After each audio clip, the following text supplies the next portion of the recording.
Sí. ¿Cómo le va, Ortega? Gusto en saludarlo. Un saludo a la Argentina, aquí desde Bolivia. Bueno, yo radicalmente, o perdón, generalmente estoy radicando en La Paz, pero ahora me encuentro en Cochabamba. Bien, se me mezclaron los datos con un colega suyo chileno con quien también vamos a hablar. Es por eso la confusión. Ajá, ¿Eh? bueno. Bueno, ¿cómo está la situación en La Paz en estos momentos? Teniendo en cuenta que la posibilidad de balotaje es como que va y viene, ¿no? De a ratos hay balotaje, de a ratos no hay balotaje. ¿Cómo están las cosas?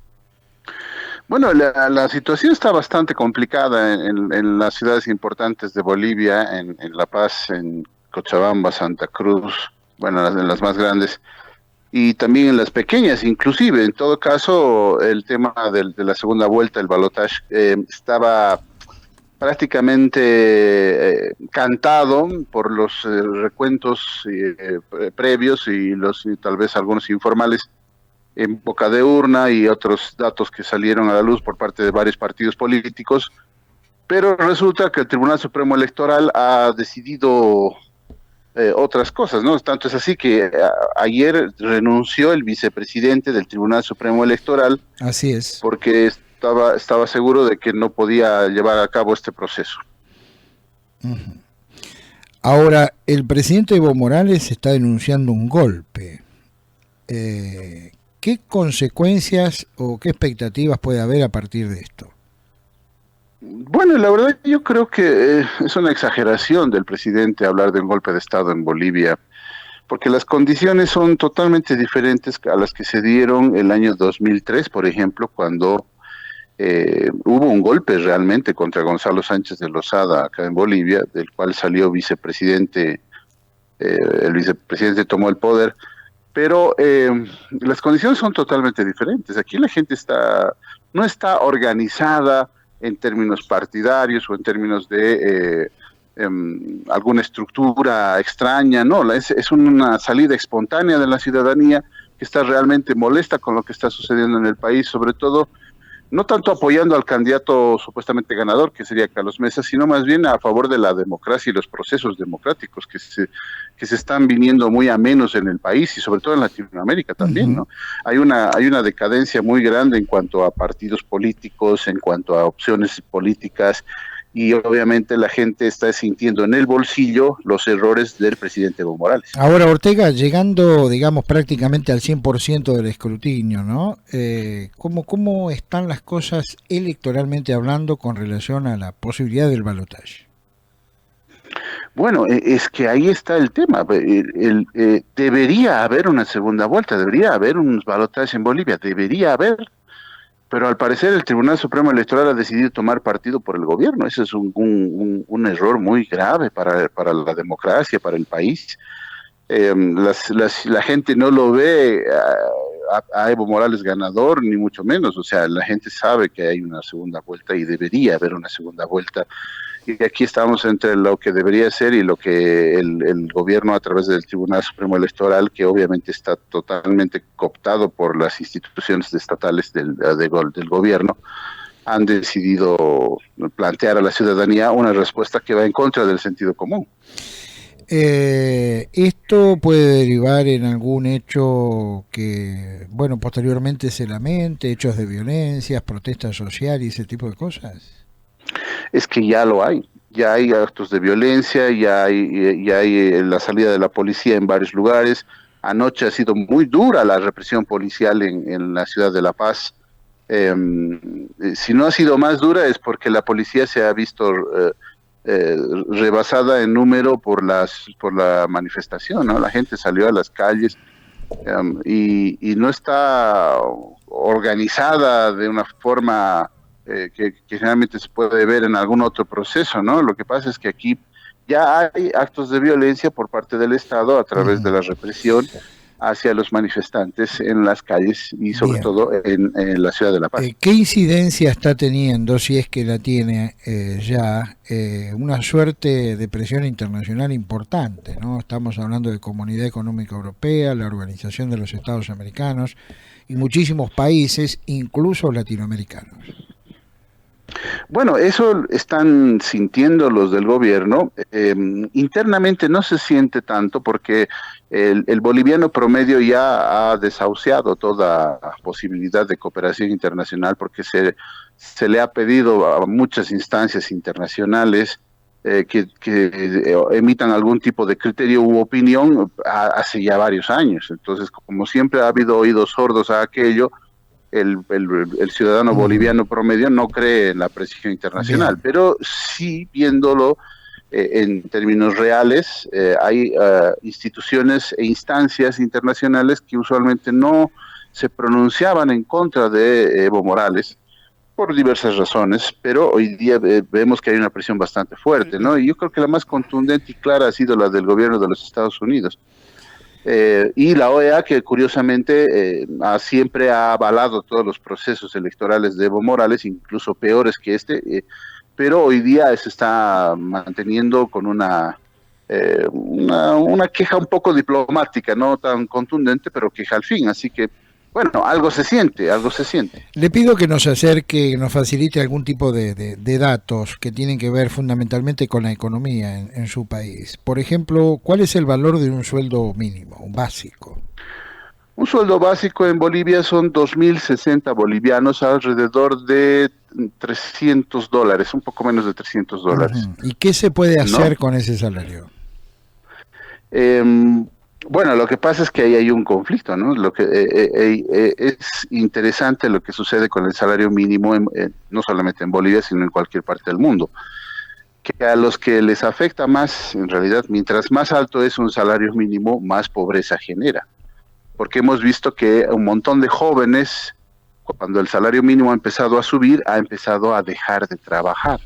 Ajá. Habían trabajos obviamente muy mal pagados, por supuesto, pero finalmente eran empleos que ayudaban a la subsistencia de los jóvenes. Por ejemplo, en la ciudad de La Paz hay una suerte de ayudantes de los transportistas públicos, ¿no? De unos transportes pequeños que llevan 12, 15 personas que tenían un ayudante. Entonces estamos hablando de casi unos 20.000 jóvenes que trabajaban voceando, ayudando al chofer para llevar a los pasajeros. Una cosa Bien. bastante curiosa.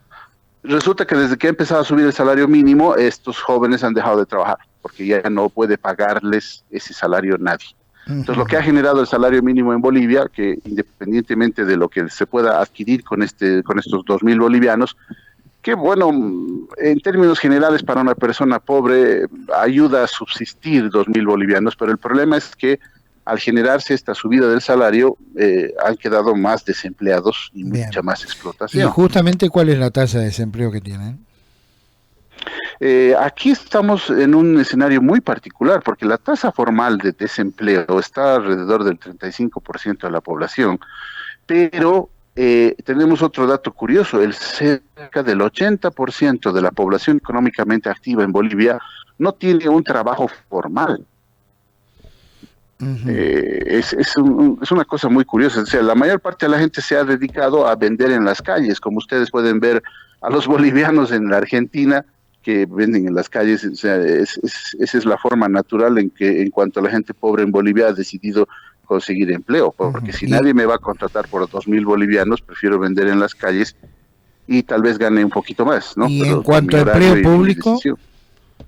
El empleo público es exorbitante, ¿no? Ese es yo creo que uno de los mayores problemas que tiene Bolivia, y yo creo que cualquier país en Latinoamérica que tiene demasiados empleados públicos. Hoy día estamos hablando en Bolivia hay 11 millones de habitantes, tenemos casi 350.000 funcionarios públicos en el país. Es realmente una barbaridad, a ver, porque tenemos repasemos. demasiados. Un 35% de desocupación. Sí, Del 65% de la población que está en condiciones laborales, el 80% lo hacen prácticamente en la informalidad, así es. ¿no? Y dentro de ese marco, sobre 11 millones de personas que conforman la nación boliviana, 350.000 empleados públicos tienen.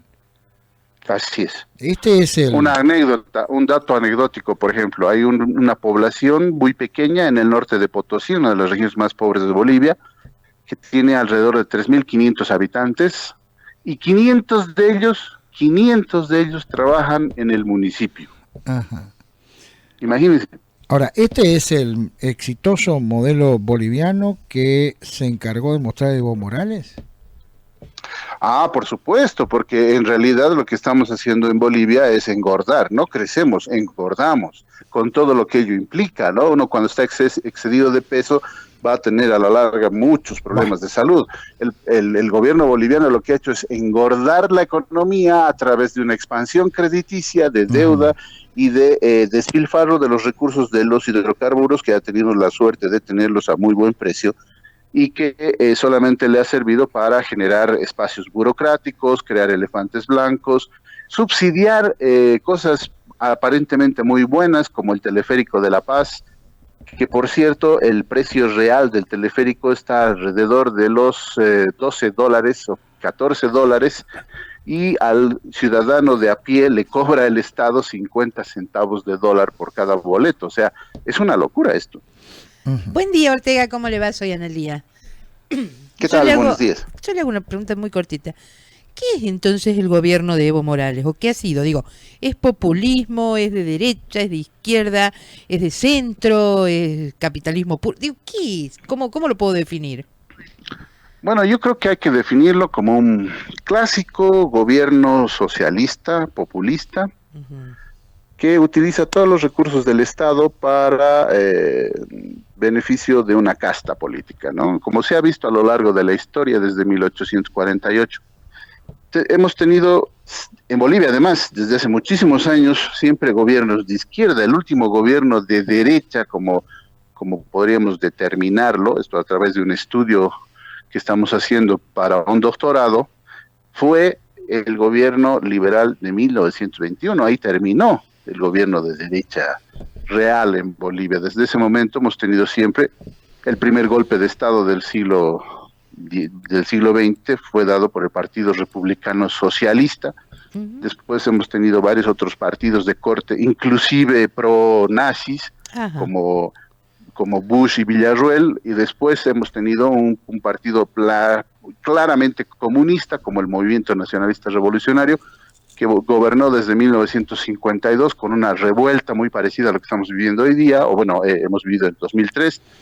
Bien. Y así a lo largo de la historia hemos tenido siempre gobiernos de izquierda, unos menos radicales y otros más radicales, unos más socialdemócratas y otros menos, pero hoy día podemos decir claramente que el manifiesto comunista en su capítulo 2 se cumple plenamente en Bolivia. Bien, para finalizar, y desde ya le agradezco su gentileza en atendernos, ¿cómo cree que termina toda esta historia?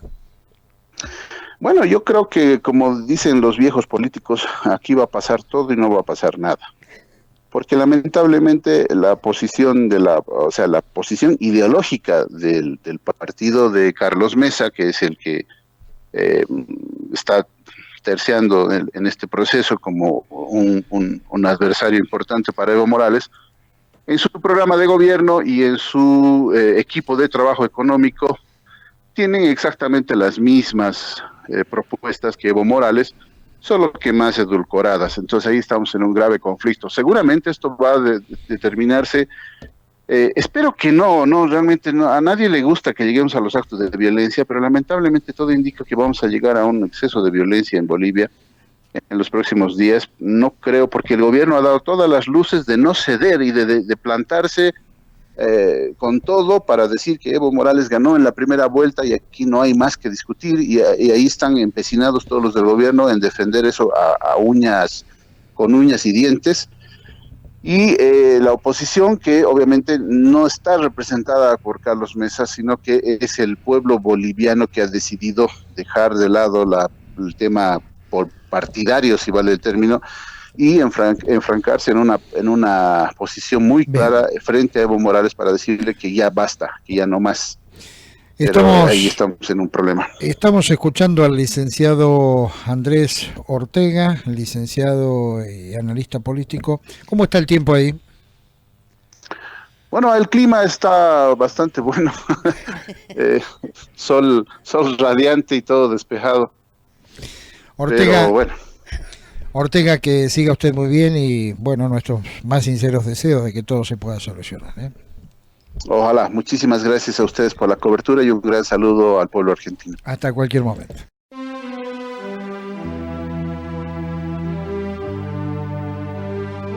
La credibilidad en la información se mide por su trayectoria. De lunes a viernes, el 1 de la mañana, con Claudio Ponce de León. El 1 de la mañana, 100% periodismo.